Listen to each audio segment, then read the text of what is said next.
Hi friends, ఈరోజు మళ్ళీ మీకోసం ఇంకో రెసిపీతో వచ్చేసాను. అది స్వీట్ రెసిపీ అనమాట. హలీం సీడ్స్ వేసి ఇప్పుడు స్వీట్ చేశాను. ఇది ఐరన్ రిచ్ ఫుడ్ అంట. నేను ఒక వీడియోలో చూసి ట్రై చేశాను, చాలా బాగా వచ్చింది. మీరు ట్రై చేయండి. నేను చూపిస్తాను ఇప్పుడు మీకు వీడియోలో క్లియర్గా వివరించి చూపించి చెప్తాను.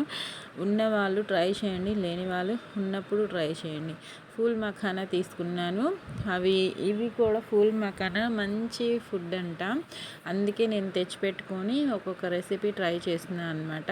ఇవి మనకి దీనిలో ఒక హాఫ్ సరిపోతాయి. నేను ఫ్రై చేసుకొని పెట్టుకుంటే అవసరమైనన్ని మిక్సీ పట్టుకుందామని చెప్పి ఫ్రై చేసుకుంటున్నాను.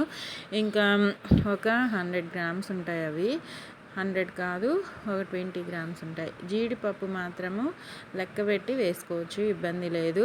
ఒక 12 తీసుకున్నాను. ఇది పచ్చి కొబ్బరి తురుము అనమాట. పచ్చి కొబ్బరిని తురుము పట్టుకున్నాను. ఒక హాఫ్ చిప్ప ఉంటుంది. ఇంకా ఖర్జూరం కూడా ఒక 100 గ్రామ్స్ ఉంటుంది. ఓకేనా. పాలు ఒక హాఫ్ లీటర్ సరిపోతాయి, ఎక్కువగా అవసరం లేదు.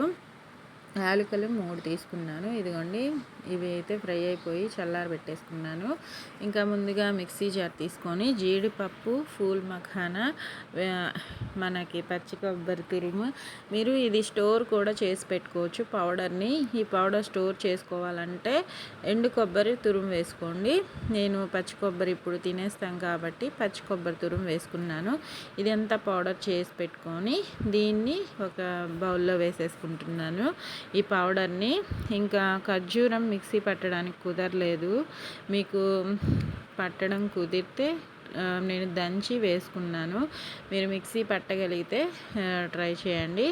ఇంకా పాలు వేసేసుకొని ఆ పౌడర్ని మొత్తం మిక్స్ చేసుకొని లో ఫ్లేమ్లో, అవి కాచి చల్లార్చిన పాలన్నమాట, లో ఫ్లేమ్లోకి మార్చుకొని బాగా కుక్ చేసుకోవాలి. మిక్సీ పట్టడానికి చూశాను, కుదరలేదు. కొద్దిగా వాటర్ వేసి కూడా ట్రై చేశాను, కానీ ఇంకా దంచుకొని వేసాను అనమాట స్వీట్.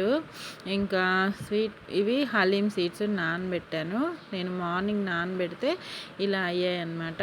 ఈవినింగ్ చేస్తుంది అనమాట ఈ స్వీట్ అనేది. ఇంకా ఒక 2 స్పూన్స్ అంత వేసాను. ఇవి 2 స్పూన్స్ వేసి మునిగే వరకు వాటర్ వేసుకున్నాను. 2 టీ గ్లాసెస్ వాటర్ సరిపోతాయి. ఇది బాగా ఉడికింది అనుకున్న తర్వాత దీనిలో మనం పెట్టుకున్న ఈ హలీం సీడ్స్ని వేసేసుకొని లో ఫ్లేమ్లోనే కుక్ చేసుకుంటాను నేను. మ్యాక్సిమం పాలు అడిగి పట్టే ఛాన్సెస్ ఉంటుంది కదా. మనకి స్వీట్ ఎక్కువ తినకూడని వాళ్ళు ఉంటారు కాబట్టి మీరు ఖర్జూరం ఒక్కటే వేసుకొనైనా ట్రై చేయొచ్చు. ఖర్జూరం పేస్ట్ వేస్తున్నాను, చూస్తున్నారు కదా. వాటర్ వేసి పేస్ట్ లాగా చేసుకున్నాను. ఇదిగోండి, వేసేసుకొని చక్కగా మిక్స్ చేసుకొని ఇలా అయినా తినచ్చు, కానీ నాకు స్వీట్ సరిపోలేదు అనిపించింది. అందుకే నేను కొద్దిగా బెల్లం కూడా వేసాను. బెల్లంని ఇలా డైరెక్ట్గా వేయకండి, స్టవ్ ఆఫ్ చేశాక బెల్లం వేసుకోండి. అప్పుడు మనకి పాలు అనేది విరిగిపోకుండా చక్కగా వస్తుందన్నమాట స్వీట్ అనేది. ఈ ఖర్జూరం కూడా చక్కగా మిక్స్ అయ్యేలాగా కలిపేసుకోండి. మనకి ఇది కలిసిపోయింది అనుకున్న తర్వాత చెప్పాను కదా స్వీట్ సరిపోలేదని, ఇంకా బెల్లం వేసేసుకుంటున్నాను. వేసుకొని అది కూడా ఒక 3 స్పూన్స్ వేసుకున్నాను అంతే, ఎక్కువగా ఏం వేయలేదు. వేసుకొని చక్కగా మిక్స్ చేసుకొని లో ఫ్లేమ్లో కాస్త దగ్గర పడేంతసేపు కుక్ చేసుకుంటున్నాను అనమాట. ఇది బాగా ఉడికింది, కాస్త దగ్గర పడింది. మరీ చిక్కగా అవనవసరం లేదు, కాస్త దగ్గర పడితే సరిపోతుంది. ఈ స్వీట్ అనేది రెడీ అయిపోతుంది. ఇంకా నా దగ్గర డ్రై ఫ్రూట్స్ ఏమీ లేవు కాబట్టి వేసుకోలేదు, మీరు ఉంటే వేసుకోండి.